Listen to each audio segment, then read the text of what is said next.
देखिए, जो संघर्ष नहीं किया है वो आपकी बातों को फालतू समझेगा, वो समझेगा ही नहीं इन बातों का क्या मतलब है। भाई संघर्ष का समय इतना आसान नहीं होता है, जब किसी के ऊपर मुसीबत पड़ती है इतना आसान नहीं। किसका नाम लिया था, विलेज टॉपर सत्या, इनका तो बड़ा नाम ही मुझे अच्छा लगा। अब पता नहीं हमसे छोटी है कि बड़ी है नहीं पता है, जो भी है विलेज टॉपर सत्या।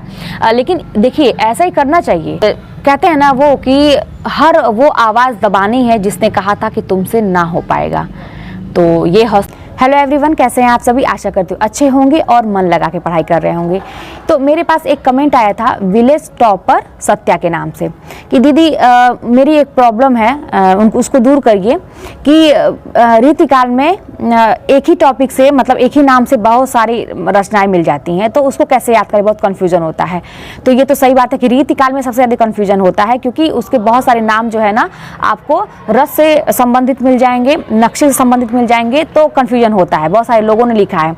तो उसके लिए ना मैं क्या करती थी कि पहली बात तो रिवीजन मायने रखता है, लेकिन जब एक ही नाम से आ जाता तो मैं जहाँ जहाँ मुझे एक तरह के दिखते थे एक ही नाम के, तो मैं उसको एक जगह एक पेज पर लिख लेती थी। जैसे मान लीजिए नक्शिक 3-4 लोगों का मान लीजिए है, तो उसके आगे उन कवियों का भी नाम मैं लिख लेती थी, उसको एक जगह कहीं इकट्ठा कर लेती थी। थोड़ा सा मेहनत करना पड़ेगा इसके लिए, ठीक है, जहाँ पे एक तरह के नाम हो। और जहाँ पे एक तरह के नाम हो वहाँ पर आपको और अलर्ट हो जाने की जरूरत है कि अरे यार इनका भी इसी तरह से है, इनका भी, इसमें अच्छा क्या अंतर है। अगर थोड़ा बहुत का अंतर है तो उसको किसी ट्रिक से कोई अक्षर पकड़ के आप जो है उसको उसमें बैठा लीजिए, है ना। तो आपको अच्छा इसमें वो आ रहा है, अच्छा इसमें भी तो ये इनका है, इनका इसमें आ रहा है, इनका इसमें आ रहा है, तो ये इनका है, इस तरह से ट्रिक बना के। लेकिन जब सेम हो नक्शिक के नाम से ही है तो क्या करेंगे, तो उसको मैं एक पेज पे कहिए या कॉपी में ही कहीं या किताब में ही, मैं तो बहुत ज़्यादा जान लीजिए ताम झाम नहीं करती थी। मुझे जहाँ भी जगह छोटा सा मिलता तो मैं पेन से ली रहती थी, छोटा छोटा अपने याद करने के लिए वहीं साइड में लिख लेती, जहाँ भी जगह में आपको मिले, जहाँ आपको आँख के सामने पड़े वो चीज़, ठीक है। नक्शिक 3-4 मान लीजिए रचनाएं हैं और 3-4 कवि लोग हैं, लिख लीजिए और बस उसको जैसे पहाड़ा याद करते हैं, हनुमान चालीसा याद करते हैं, दोहराते जाइए, ठीक है। अगर बहुविकल्पी में ऑप्शन आएगा, आपको पता ही एग्जाम में मान लीजिए आ जाएगा, तो 2 लोगों का नहीं देगा, वो एक ही उसमें से किसी कवि का देगा ना। मान लीजिए नक्शिक पूछ ही दिया तो सबका थोड़ी नहीं देगा, उसमें से किसी एक ही का देगा। आप जान जाएंगे जब आपके सामने आंख के जो चीज़ देखिए आपको याद नहीं हो रहा, मैं अब बता दूं, जो चीज़ आपको लग रहा है कि नहीं, कोई ट्रिक भी नहीं बना पा रहे हैं, कोई कहानी भी नहीं बन पा रही है, दिक्कत हो रही है, तो उसको यही काम करेंगे, उसको एक जगह इकट्ठा कर लीजिए और बस जैसे हनुमान चालीसा हम लोग कभी याद थोड़ी नहीं किए हैं, लेकिन पढ़ते पढ़ते याद हो जाता है। पहाड़ा वड़ा हम लोग बचपन में कैसे चिल्ला के बस रिवीजन करते थे, बिना दिमाग लगाए जो चिल्लाते थे, तो बस ऐसे करेंगे आपको याद हो जाएगा, ठीक है। तो यही तरीका है। और मैं आपसे एक चीज़ और बताने वाली थी, मेरे आप लोगों ने कुछ नोटिस किया होगा, कुछ एक नई बात नोटिस की होगी मेरे वीडियो में। जैसे मैं जो चीज़ बताती हूँ हमेशा आप लोगों को मोटिवेट करने का प्रयास करती हूँ, कुछ नई चीज़ें सिखाती हूँ, तो मैंने भी खुद सीखा और यही देखा कि देखो लोगों को क्या लगता है कि मेरी प्रॉब्लम सबसे बड़ी है, ठीक है। दूसरों का प्रॉब्लम सबको लगता है कि मेरे ही साथ ऐसा क्यों, मेरे ही साथ ऐसा क्यों, उसके साथ ऐसा क्यों नहीं, उसकी लाइफ तो बड़ी अच्छी है ना। तो मैंने ये देखा ना कि कमेंट के माध्यम से आप लोग वाकई में मुझे बहुत अपना मानते हैं, बहुत आप लोग मुझसे जुड़ चुके हैं, तो आप लोग अपने दिल की बात मुझसे शेयर करते हैं, मैं भी करती हूँ आप लोगों से, खास करके मेरी बहनें जो हैं, है ना। भाई सब भी देखते होंगे लेकिन थोड़ा सा उनको और लगता होगा तो नहीं कर पाते हैं, लेकिन बहनें जो मतलब घरेलू गृहिणियाँ हैं ना, गृहिणी बन के रह गई हैं, घर में रह गई हैं, तो उनको लगता है कि कुछ करना चाहिए, ज़िंदगी ऐसे नहीं जाने देनी है और करना ही चाहिए। महिला सशक्तिकरण का देखिए कितना आगे चल रहा है, किरण बेदी को ले लीजिए, किसी को ले लीजिए, ऐसे थोड़ी ना है। तो उसमें मैंने ये देखा कि सभी ने अपनी अपनी बातें लिखी और आप लोग भी माइंड करिए, जैसे आप लोग समझते हैं कि मेरी प्रॉब्लम सबसे बड़ी है, तो कमेंट के माध्यम से आप ये देखिएगा कि दुनिया में कितने ऐसे लोग हैं जिनके साथ कितनी प्रॉब्लम चल रही है, लेकिन फिर भी वो व्यक्ति प्रयास कर रहा है, वो व्यक्ति कर रहा है।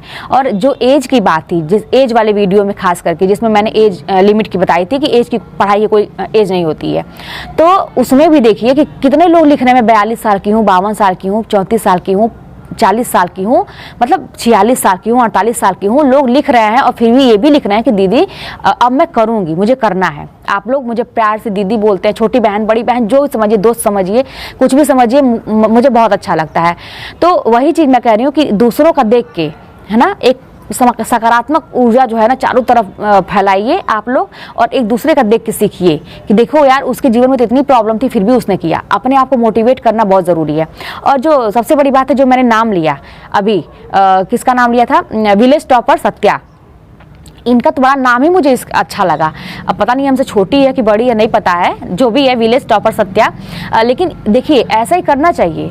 आपको दुनिया किस नज़र से देखती है उससे आपको फ़र्क नहीं पड़ता है, आप अपने आप को किस नज़र से देखते हैं इससे फ़र्क पड़ता है। मेरे भी चैनल का नाम देखिए क्या है, गर्जना जीत की, है ना। अब भले ही बहुत सारे लोग मुझे बहुत कमज़ोर मानते हो, बहुत सारे लोग मुझे बहुत कुछ कहते हो, मजाक भी बनाते होंगे हर चीज़ का, मेरी बातों का या किसी चीज़ का, मुझे फ़र्क नहीं पड़ता। मैं अपने आप को क्या देखती हूँ कि मैंने एक गर्जना है ये, मतलब अपनी जीत की गर्जना है ये, और इससे बहुत लोग इफेक्ट होंगे अच्छाई में, उनको भी इस तरह से गर्जना करनी है, ठीक है। और ये जो है विलेज टॉपर सत्या, अब विलेज टॉपर सत्या यानी कि अपने विलेज में ये टॉपर है सत्या। अब सोचिए, भले इसको गांव में कोई कुछ भी समझे, कुछ भी इनको कहे, लेकिन ये अपने आप को क्या मानती हैं कि मैं टॉपर हूँ। और ये मान के चलिए आप लोग भी इसी तरह से ना मोटिवेट अपने आप को करने के लिए कुछ अपने आप का एक सिंबल बना लीजिए, कुछ ऐसा नाम सोच लीजिए, ऐसा कुछ कर लीजिए, भी बहुत फर्क पड़ता है। यही सारी चीज़ें अपने आप को मोटिवेट करने वाली है। देखिए जो संघर्ष नहीं किया है वो आपकी बातों को फालतू समझेगा, वो समझेगा ही नहीं इन बातों का क्या मतलब है।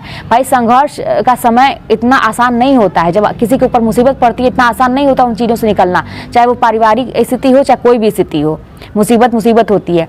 लेकिन उसमें से जो खड़ा होकर निकल के कुछ करता है ना, तो उसके लिए ये सारी चीज़ें मायने रखती है। वो समझता है कि हाँ ये चीज़ें क्यों ज़रूरी है, और इन सारी चीज़ों से हमारा इमोशन ही देखिए सब कुछ करा सकता है, आपको गर्त में भी ले जा सकता है। इमोशनल होकर बहुत सारे लोग बहुत गलत कदम भी उठाते हैं, और इमोशनल होकर बहुत सारे लोग ऐसे कदम उठाते हैं ना कि दुनिया में झंडे गाड़ देते हैं। तो हमें फिलहाल वही करना है, क्योंकि अब हमारे बेवकूफ़ी करने वाले समय चले गए हैं। अब हमें अपने बच्चों को, अपने परिवार को, अपने लिए, भाई कब तक हम लोग स्ट्रगल करेंगे, जीवन भी तो व्यतीत हो रहा है, कब अगर कुछ कमाएंगे नहीं, कुछ अपने लिए आगे फ्यूचर नहीं सेव करेंगे तो आगे हमारे बच्चों का क्या होगा, परिवार का क्या होगा, माँ बाप का क्या, भाई उनकी भी तो एज चली जा रही है, वो भी तो अपने जीते जी हम लोगों को खुश खुश देख ले कि हाँ चलो मेरे बच्चे अब खुश हैं, अच्छे से हैं, चैन से वो लोग भी रह सकें। या मान लीजिए नहीं है इस दुनिया में तो उनकी आत्मा को शांति मिले, चलो मेरी बच्ची या मेरा बच्चा अच्छे से रह रहा है। तो यही कहने का मतलब है कि अपना एक सिंबल बनाइए, और अपने आप को, दुनिया आपको किसी भी नज़र से देखे, आप अपने आप को किस तरह से देखते हैं ये बहुत मायने रखता है। और हमेशा अपने आप को तेज तर्रार एक शेर की नज़र से देखिए, है ना। एक आता नहीं है मोटिवेशन वाला, देखिए मैं तो देखती हूँ बड़ा अच्छा लगता है कि शीशे में वो बिल्ली रहती है, तो लेकिन वो शीशे में अपने आप को क्या देखती है, शेर देखती है। दुनिया उसको बिल्ली देख रही है, दुनिया को बिल्ली दिख रही है, लेकिन बिल्ली अपने आप को क्या देख रही है, शेर दिख रही है। तो यही चीज़ आप करके तो देखिए, और एक एक स्टेप रोज अपने आप को मजबूती से खड़ा करिए, जरूर सफल होंगे, जरूर सफल होंगे, जरूर सफल होंगे। ये मुझसे, मैं यही हूँ, मैं कहीं जाने वाली नहीं हूँ। आप ही लोग आएंगे मेरे चैनल पे और आप ही लोग कहेंगे कि दीदी मैंने किया, ठीक है। और सफलता कहीं भी मिल सकती है, ठीक है। तो फिलहाल जिसमें लगे हैं एक टारगेट अपनाइए, उसको कंप्लीट करिए, आगे तो बहुत सारे रास्ते हैं। तो इसी हौसले के साथ आप लोग पढ़ाई करते रहिए। और कहते हैं ना वो कि हर वो आवाज़ दबानी है जिसने कहा था कि तुमसे ना हो पाएगा। तो ये हौसला लेके चलिए कि भाई देखिए चैलेंज करने वाले आपको हर मोड़ पे मिलेंगे, हर मोड़ पे मिलेंगे, हर जगह चैलेंज। जब आप जैसे ना, होता क्या है ना कि कुछ लोग आपकी कमजोरी भी जान जाते हैं कि इसको तो चैलेंज दे दो तो ये चढ़ जाता है ना। तो लेकिन हमें ये समझदारी होनी चाहिए कि हमें चैलेंज लेना कहाँ है। अब ऐसा नहीं कि कोई गलत चीज़ के लिए आपको चैलेंज कर दे, आप गलत चीज़ कर लीजिए, क्योंकि अब गलतियाँ करने का टाइम नहीं है हम लोगों के पास, जिम्मेदारियाँ हैं। तो ये सोच समझ के कि पढ़ाई के क्षेत्र में चैलेंज लीजिए कि हमें आगे बढ़ के दिखाना है, सफलता के क्षेत्र में चैलेंज लीजिए कि हमें आगे बढ़ना। अब ये चैलेंज किसी गलत काम के लिए नहीं कि कोई हमें कुछ कह दिया तो हम करके ही दिखाएंगे। इतनी समझदारी होनी चाहिए, बार बार कहती हूँ। जिद कहीं कहीं अच्छा भी होता है, कहीं कहीं खराब भी होता है। तो अच्छी जगह हमें जिद करना है, अच्छी जगह हमें चैलेंज एक्सेप्ट करने हैं, और हमें आगे बढ़ के दिखाना है। जो लोग यही कह रहे हैं ना कि तुमसे नहीं हो पाएगा, उनको एक छोटा सा जवाब देना है कि हम ही से होगा। चलिए मिलते हैं नेक्स्ट वीडियो में।